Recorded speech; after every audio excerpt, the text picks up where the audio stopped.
Hello developers, কি অবস্থা সবার? আজকে আমরা ভিএস কোডের একটা ছোট ট্রিক্স আপনাদের সাথে শেয়ার করব এবং আমার লাইফে জিনিসটা খুব বেশি ইউজফুল এবং আমি প্রায়ই এটা ইউজ করে থাকি।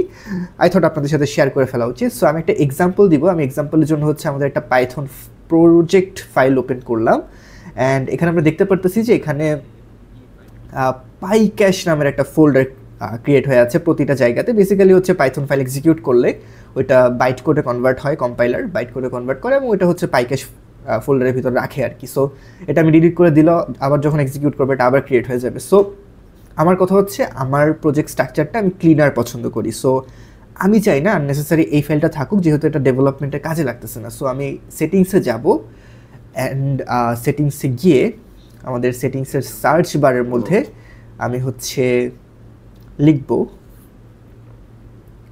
ফাইলস ডট এক্সক্লুড লিখব। সো ফাইলস ডট এক্সক্লুড লিখলেই আমরা দেখতে পারতেছি এখানে ফাইলস এক্সক্লুড নামের এই সেটিংসটা। সো আমরা সুন্দর মতো আমাদের পাইক্যাশ যেই সাব ফোল্ডারটা আছে এটাকে হাইড করার জন্য একটা প্যাটার্ন অ্যাড করব। অ্যান্ড এই প্যাটার্নটা অ্যাকচুয়ালি হবে হচ্ছে ডাবল স্টার দিয়ে বোঝায় হচ্ছে গিয়ে all the sub folders. So যখনই কোনো সাব ফোল্ডার হিসেবে পাইক্যাশ আসবে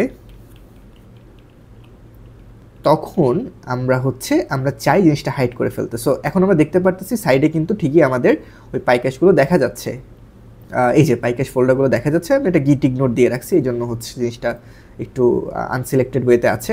অ্যান্ড আমি যখনই এখানে ওকে ক্লিক করব ইটস গন। অ্যান্ড এই জিনিসটা কিন্তু শুধুমাত্র এই পাইক্যাশের ক্ষেত্রে না, আপনি চাইলে যে কোনো প্যাটার্ন আপনি সিলেক্ট করতে পারেন অ্যান্ড সেখান থেকে আসলে আপনি চাইলে ওই প্যাটার্নটাকে রিমুভ করে দিতে পারেন।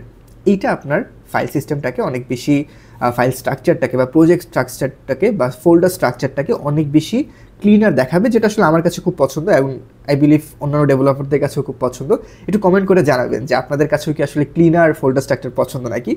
সো এটা ছোটো একটা ট্রিক ছিল, আশা করি আপনাদের ভালো লেগেছে, যার অনেকের কাছে হয়তো এটা ইউজফুল হতে পারে। সো এই ধরনের আরও ট্রিক্স পেতে ফলো করুন ফাইটনের ইউটিউব চ্যানেল।